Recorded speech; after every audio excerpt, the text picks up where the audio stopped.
안녕하세요, 이슬기입니다. 컴패션 양육 시리즈 두 번째 시간이 되었습니다. 무려 4명의 아이를 키우시고 매일 가정 예배를 드리고 말씀 암송을 하며 열심히 사역하고 계신 백은실 사모님을 모셨습니다. 사모님 안녕하세요. 안녕하세요. 반갑습니다.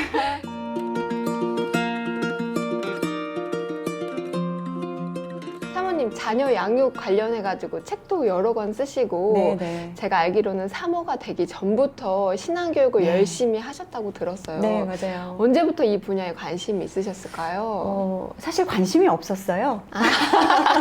아이를 낳고 출산하기 전에는 일을 하는 워커홀릭이었어요. 제가 광고회사 디자이너로 일을 했었고, 그러셨구나. 그때는 일에 미쳐있는, 아. 일로 성공하고 싶은 엄마 중에 한 명이었다가 자녀 양육에 대한 부르심이 첫 아이를 낳고 나서 네. 이제 시작이 되었는데 4명의 아이들을 믿음과 신앙으로 키우는 일, 그게 지금 사명으로 여기고 그 일들을 감당하고 있습니다. 자녀분들 나이가 어떻게 되실까요? 첫째가 이제 21살이 되었어요. 이제 벌써 성인이 되었네요. 네, 이제 입대를 앞두고 있고, 둘째가 고등학교 3학년이 된 아이고, 셋째가 중학교 3학년, 넷째가 초등학교 6학년, 아들, 딸. 네. 그러시구나. 종합 선물 세트를 받았습니다. 그럼 이렇게 아이들 연령 차이도 많이 나고 한데 네. 지금도 여전히 매일 가정 예배를 드리고 계신 거예요? 네, 어제도 저희가 예배를 드렸고, 본격적으로 가정 예배를 드리기 시작한 것은 첫째가 16개월 정도 때부터 시작이었죠. 아이가 어렸을 때는 사실 더 시도하기가 힘든데 맞아요. 지금까지 지속할 수 있었던 방법이나 아니면 어떻게 가정 예배를 시작해야 되는지 사모님 가정 예배 이야기가 너무 궁금해요. 네, 우리가 예배를 드리지 못하는 가장 큰 이유 중에 하나가 뭐냐면, 공교회에서 드려지는 어떤 예배 틀을 가정 가운데서 그대로 가져와서 뭐 이 네. 순서대로 다 해야 될 것만 같고, 목회자 가정이 아닌 이상 이 말씀을 어떻게 풀어줘? 어렵죠. 이제 이거에 대한 네. 마음의 부담들이 있잖아요. 또 부모님들이 인도하는 예배다 보니 피곤하고 힘들고 연약할 때 나오는 나의 연약함 때문에 맞아요. 내 모습을 보고 아이들이 무슨 은혜를 받을까라는 그런 염려 때문에 가정 예배를 포기하시는 분들이 많고 아예 시도조차 못 하시는 분들이 진짜 많거든요. 네. 근데 첫 번째 포인트는 가르치지 않아야 된다라는 것. 그냥 큰 죄인과 작은 죄인이 만나서 오늘의 일상에 주신 하나님의 은혜를 기억하고 그것에 감사로 반응하는 것. 요게 가정 예배의 첫 시작이었고, 근데 아무래도 또 믿음의 선배이고 부모가 네. 그러다 보니까 교회 다니는 사람은 이래야 돼 이런 모습 때문에 그런지 엄마들이 자기가 죄인인 모습을 아이들에게 드러내는 것을 참 어려워하더라고요. 네네네. 특히나 이렇게 뭐 가정 예배라든지 예배 드릴 때라든지 이럴 때 좀 괴물 같은 모습이 나오기도 하고 맞아요. 이럴 때 네네. 부끄러워하기도 하는데 네네. 이런 연약한 죄인의 모습을 드러내도 괜찮을까요? 그럼요. 저는 솔직하게 반응하시라고 말씀드리고 싶어요. 저도 지금도 저희 가정에서는 저라고 날마다 기쁠 순 없잖아요. 네. 육체적으로 연약할 때도 있고 그럴 때 뾰족한 말이 나갈 때가 있어요. 네. 근데 이미 나가고 난 뒤에 인지가 항상 되잖아요. 그럴 때 가정 예배 시간에 제가 오픈해요. 얘들아 미안해. 오늘 엄마 상태가 좀 안 좋아서 오늘 너희들한테 좋지 않은 언어가 나갔고 그래서 너희들이 기도해 줬으면 좋겠어 하면 아이들이 백사모님 사역하셔야 되는데 성령 충만하게 해달라고 기도하거든요. 네. 근데 부모가 그렇게 오픈을 하기 시작하면 아이들도요 자연스럽게 자기의 연약함을 드러내고 기도하더라고요. 우리의 죄성과 연약함을 서로 보듬고 동역자가 되어가는 것, 이것이 건강한 신앙교육으로 이루어질 수 있다라고 말씀드리고 싶어요. 네. 저도 사모님 말씀에 너무 공감하는 게 저희 아이들이 컸을 때 우리 엄마가 참 우리를 잘 가르쳐주는 완벽한 사람이었어라고 기억하기보다 우리 엄마도 참 부족한 죄인이었구나라고 용납해 줄 수 있는 아이들로 자랐으면 좋겠다고 아멘, 생각하거든요. 아멘. 네. 너무 말씀하신 것들이 공감이 됩니다. 네. 근데 아이들이 매번 이렇게 부모님의 제안에 따라 성실하게 참여하지 않을 때도 있잖아요. 그럼요. 네. 가정예배 이제 고충을 들어보면은 아이들이 너무 드리기 싫어해요 이런 가정들도 있더라고요. 맞아요. 또 그럴 때는 어떻게 하셨는지.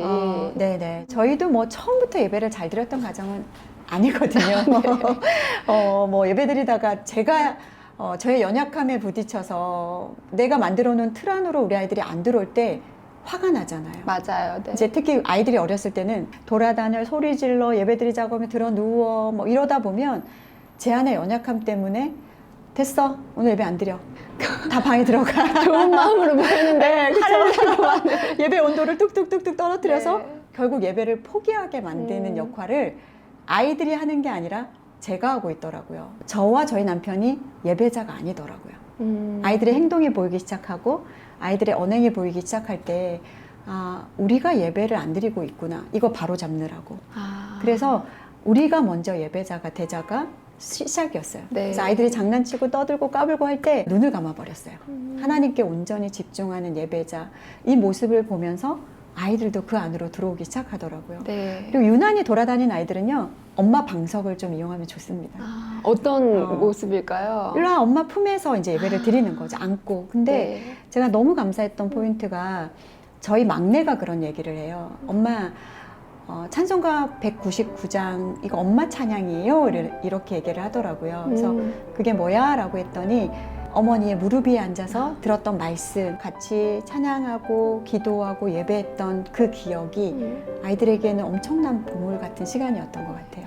그 내용은 잊혀져도 그때 분위기와 맞아요. 그 마음이 남는 것 같아요. 네, 맞아요. 네. 그 다음에 이제 두 번째 포인트는 부모님만 예배자가 되는 것이 아니라 가족 전체가 예배자가 되는 거였어요. 네. 그게 저희 가정의 자녀주도 가정 예배거든요. 네. 그래서 막내부터 남편까지 6명이 모두가 예배자가 되고 예배 인도자가 되는 거죠. 그래서- 아이들이 예배 인도를. 네. 네. 왜냐하면 가르치지 않는 시간이기 때문에 저는 이 말씀이 정말 좋은 것 같아요. 어린아이와 같지 않으면 천국에 들어갈 수 없다라는 말씀과 또 예수님께서도 어린아이가 오는 것을 막지 않으셨잖아요. 네. 그것처럼 가정예배는 어떠한 우리가 문헌과 역사를 보면 어떠한 형태가 없었어요. 네. 그렇다면 우리가 자유롭게 아이들이 하나님을 예배할 수 있는 그 역할들을 어린아이들이 훨씬 잘해요. 그래서 저희 집은 뭐 이제 3살, 4살 때부터 사실 예배 인도를 시켰거든요. 네. 이 말씀을 드리면 네? 말도 못하는 아이를요? 근데 저희 첫째 같은 경우는 그냥 본인만의 찬양을 하면서 1시간 동안 찬양을 드렸어요. 그럼 저희는 그 앞에 앉아서 그냥 아멘, 할렐루야 해주는 게 다였어요. 그런 네. 예배의 시간도 있었고 또 어떤 아이는 자기가 알고 있는 말씀 이제 한 3, 4살쯤 되면 창세기 1장 1절 하도 많이 들면 알잖아요. 네. 저희 이제 셋째가 인도했던 날은 2, 3분으로 끝난 예배였거든요. 근데 영유아 시기 아이들이 예배를 드릴 수 있는 이유가 뭐냐면 이 영유아 시기는 스펀지처럼 흡수하고 네. 앵무새처럼 따라하잖아요. 엄마 아빠가 하고 있는 예배의 모습들, 교회에서 보았던 거를 그대로 가정 가운데 가지고 와요. 그래서 저희 아이들도 참 재밌는 일화가 예배 드리겠습니다. 이렇게 시작해요. 강단이 있으니까. 강대산도 만들어 놓고 물도 갖다 놓고 시계도 놓고 휴지도 놓고 거기서 레고로 만든 마이크도 목사님 마이크 따라서 2개로 만들어 놓고 예배 드리겠습니다. 창세기 하겠습니다. 네. 그럼 이제 저희가 다 같이 창세기 1장 1절 말씀 태초에 네. 하나님이 천지를 창조하시니라. 그럼 여기서 막 이런 욕구가 생기잖아요. 여기서 창조의 하나님이 첫째 날 뭘 만드셨고 가르쳐주고 싶은. 네. 근데 하지 않아요. 그냥 이미 이 말씀 속에 창조의 하나님이 계시잖아요. 그러면 이걸로 끝. 그 다음에 이제 아이가 기쁘게 싹트네 하겠습니다. 싹트네 같이 막 하는 거예요. 찬양. 아이들의 눈높이에 맞게. 그 다음에 보고 배운 대로 기도하겠습니다.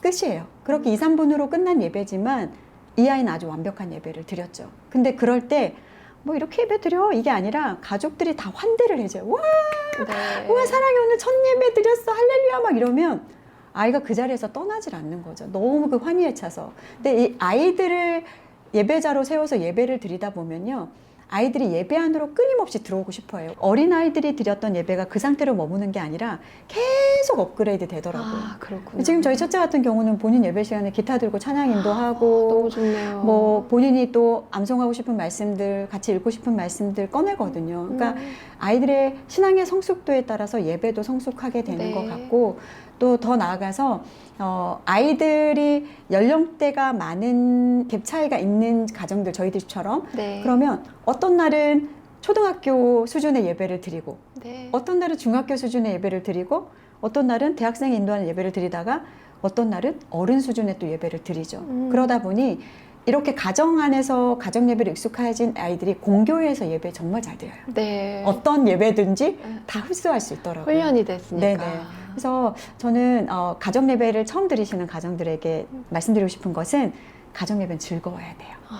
행복해야 돼요. 그리고 잘하는 아이의 위주에 포커스를 맞추는 게 아니라 작은 자를 섬기는 예배가 돼야 돼요. 모두가 함께. 그래야 모두가 즐거울 수 있거든요. 네. 그러니까 저희도 막내가 한글을 뗄 때 우리가 성경을 통독을 하면서 초, 애. 그 다음 뭐예요? 이렇게 물어보면 옆에서 이제 오빠 언니들은 막 미치려고 그러죠. 그러면 너희들도 그랬고 기다려주는 거예요.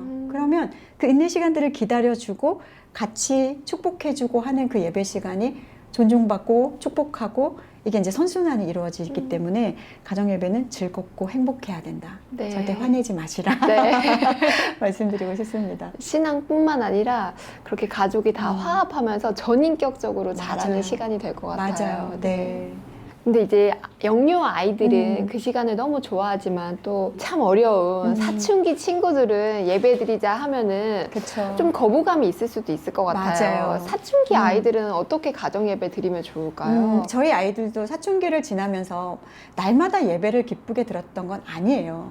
어떤 날은 정말 시체처럼 좀비처럼 앉아서 피곤하니까 빨리 드려요. 이렇게 한 날도 있었고 네. 우리 사춘기 아이들에게는 가정 예배 드리기 전에 일단 치킨부터 시켜라. 네.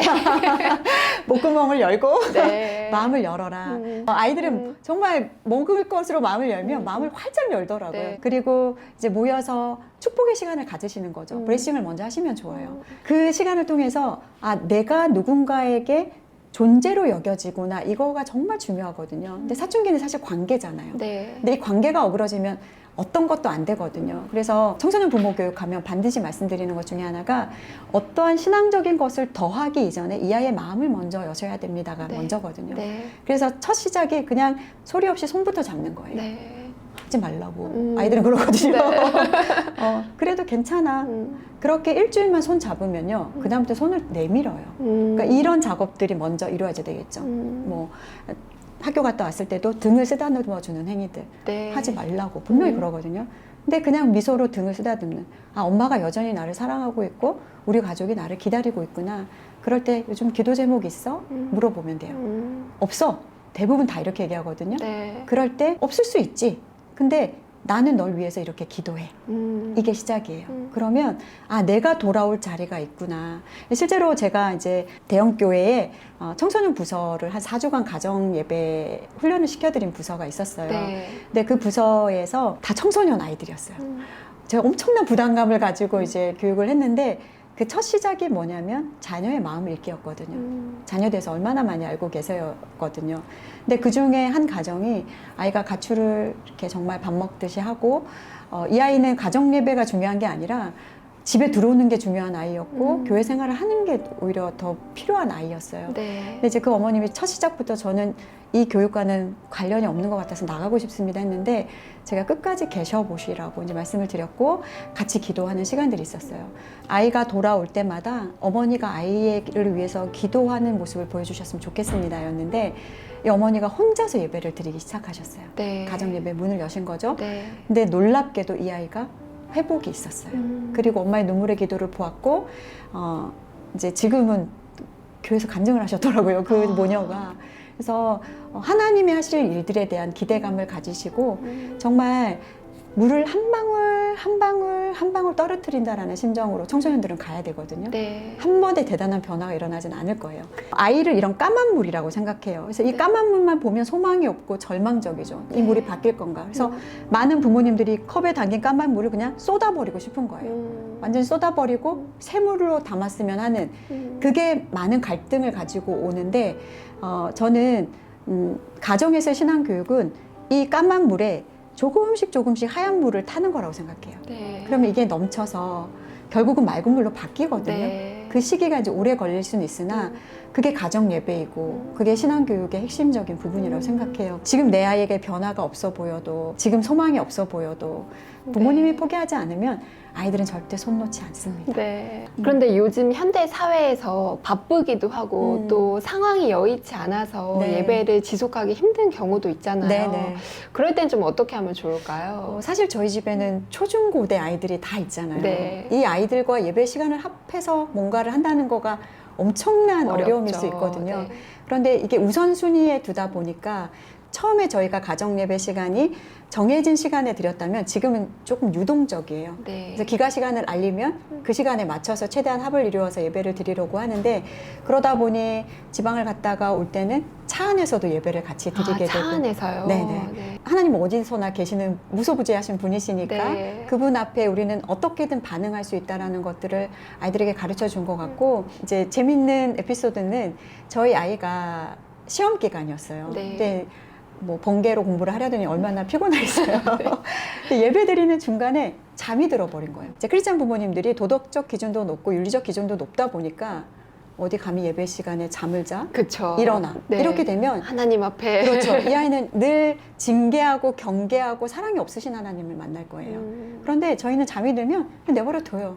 이 여기까지 와서 예배드리다 잠드는 아이면 너무 귀한 아이예요. 예배가 끝나고 일어나, 야 예배 끝났어 일어나. 끝났어요 하고 또 일어나요. 그러면 피곤했니? 들어가서 자. 이제 뭐 이렇게 되면 아 이곳은 내가 환대받고 또 위로받고 뭐 이렇게 할 수 있는 공간이라는 것에 대한 것. 그다음에 아이가 또 아플 때도 있잖아요. 네. 근데 아파서 배제시키는 게 아니라 누워 있어 옆에. 그냥 너는 누워서 예배 드려. 그래서 사실 저희는 신생아가 태어나면 이 신생아 아이도 예배 공간으로 데리고 왔거든요. 네. 왜냐면 이 아이도 우리의 가족 구성원이니까. 네. 항상 그 옆에서 누워있는 아이 보면서 예배 같이 드렸던 이런 어떤 상황과 환경 속에서도 예배 자리를 지켜내겠다라는 그 부모의 확고한 의지가 아이들에게도 당연한 삶으로 받아들이는 역할을 하지 않았나 싶어요. 형식보다 마음이 더 중요하니까 그렇게 맞아요. 가능하셨던 것 네, 같아요. 네. 매일의 삶에 모여서 아이들에게 우리의 삶에 임하시는 하나님을 소개하고 우리가 죄를 지었다면 회개로 반응하고 감사할 일이 있으면 감사로 반응하면서 우리의 삶에 실제 하시는 그 하나님이 어떤 분이신지를 아이들과 함께 살아내고 싶었어요. 그래서 이것을 좀 사명감으로 가지셨으면 좋겠어요. 신앙은 절대 유산으로 이어지는 것이 아니고 유전되지 않아요. 반드시 계승해야 되고 네. 반드시 전수해야 이 믿음의 세대가 다음 세대로 흘러갈 텐데 저는 이 가정 예배가 자녀들에게 믿음의 유업을 흘려보내는 가장 강력한 신앙의 가치라고 생각했어요. 네. 제가 이제 한번 저희 아이들과 한번 인터뷰를 한 적이 있었어요. 근데 돌발 질문으로 그동안 암송하고 예배드리면 얼마나 힘들었냐고 이제 진행자께서 네. 그러면 조이 형제랑 온유 형제는 이 다음에 결혼하면 어떻게 할 거예요? 이거 한다 안 한다? 3, 2, 1 이렇게 이제 근데 그 순간 제 심장이 완전히 제 귀에 들릴 정도로 콩닥콩닥 하는 네. 거예요. 얘네들이 안 한다고 하면 어떡하지? 네. 그럼 저는 실패한 거잖아요. 힘들었구나. 음. 이게 나는 100을 주고 싶으나 이 아이들이 갖고 싶은 건 아니었구나. 그런데 둘 다 이렇게 얘기하더라고요. 저희가 우리 부모님이 가지고 있는 그 가치관만큼은 녹여낼 수는 없겠지만 이거 중요한 거기 때문에 저희도 저희 자녀들에게 그대로 전수할 겁니다. 그래서 제가 이제 너무 할렐루야였어요. 너무 감사하셨어요. 네. 그래서 아까도 제가 잠깐 말씀을 드렸지만 당장의 눈앞에 보이는 어떤 변화를 가지고 이걸 해야지 이거 해야지가 아니라 중요한 것은 부모님의 우선순위와 신앙의 가치관인 것 같아요. 부모님이 그 자리에 계시면 아이들은요 갔다가 다시 돌아와요. 네. 그게 하나님의 마음이잖아요. 네. 그래서 다음 세대를 키우시는 어머님들께 마지막으로 간곡히 부탁드리고 싶은 것은 국영수는 우리 아이들의 인생을 지켜주지 못합니다. 네, 그건 도구일 뿐이에요. 네. 그러나 그 너머의 것을 볼 수 있도록 계속해서 부모가 가진 이런 신앙관과 세계관들을 자연스럽게 가정에서 얘기해 주시고 녹여내시고 말씀해 주신다면 이 땅에서 천국을 좀 경험해 봐야 되지 않겠습니까? 네. 그리고 다 같이 주님을 만났으면 좋겠습니다. 네. 들으시는 여러분들 가정 예배는 선택이 아니라 부모의 사명입니다. 25년에는 선택하지 마시고 반드시 가정 예배의 자리를 지키시는 시간이 되셨으면 좋겠습니다. 아멘. 사모님 시간 내주셔서 감사합니다. 네, 오늘 만나서 반갑습니다. 감사합니다. 네, 저는 세 번째 시간으로 찾아뵙도록 하겠습니다. 감사합니다. 감사합니다.